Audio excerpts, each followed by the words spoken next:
रे गा मा गा रे सा नि सा गा गा रे सा गा रे गा मा गा रे सा नि सा। এই এসেছো দিদি ভাই? হাই, তুমি এসছো দিদি ভাই? আরে দিদি ভাই, আমি যদি ফোন না করতাম তাহলে ওই ফুটো রংবাজ ওই মিত্তি তো তোমার আসছেই দিত না। যা বলেছো দাদু ভাই, ভাগ্যিস তুমি ফোনটা করলে। তুমি যদি ফোনটা না করতে না, আমার হয়তো আশাই হতো না। So bad. আচ্ছা বাবা, তুমি কি বলছো তার ঠিক নেই। তুমি কাকাবাবুকে ফুটো রংবাজ বললে? উনি তোমার বন্ধু হতে পারেন, কিন্তু উনি তো সাহেবের দাদু। ও শুনতে খারাপ লাগে না? আরে খারাপ তো লাগাই উচিত, যেমন আমাকে আসতে দিচ্ছিল না। স্কাউস ডেঞ্জারাস।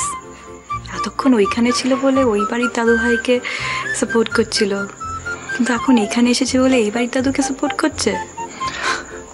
দাঁড়াও না, আমি ওর চালাকি বার করছি। বুঝলেন দাদু ভাই?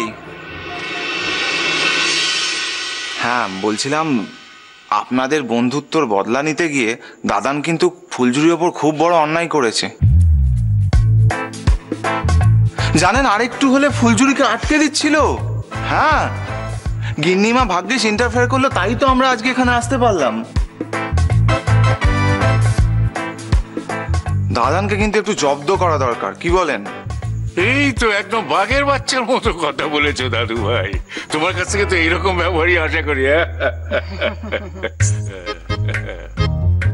হাই, এসব কথার মানে কি? হ্যাঁ, তুমি কি ভাবছো? ও, তুমি কি ওই দাদু ভাইয়ের নিন্দে করে এখানে নাম কেনার চেষ্টা করছো নাকি? হ্যাঁ শোনো, কেটে পড়ো, ওটি হবে না।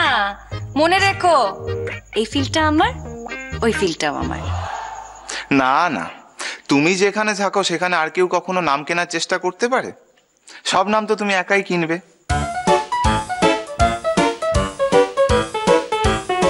আমার নাম কেনার কোনো ইচ্ছা নেই, আমি শুধু অন্যায়ের প্রতিবাদ করছি।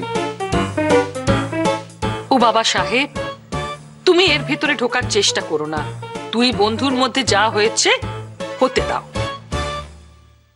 দেখো, ওরা অনেক দিনের বন্ধু, ওদের মধ্যে অনবরত ঝগড়া হয়, এত ঝগড়া হয় যে গুণে শেষ করা যায় না, কিন্তু দুজনে দুজনের জন্য একেবারে অস্থির। আমি তো জানি দুদিন বাদে বন্ধুত্ব হয়ে যাবে। এই তো একটু আগে আমাদের বলেছে ইলিশ মাছ কিছু সরিয়ে রাখতে। কেন না কাকাবাবু ইলিশ মাছ খেতে ভালোবাসে, ওদের আবার ঝগড়া।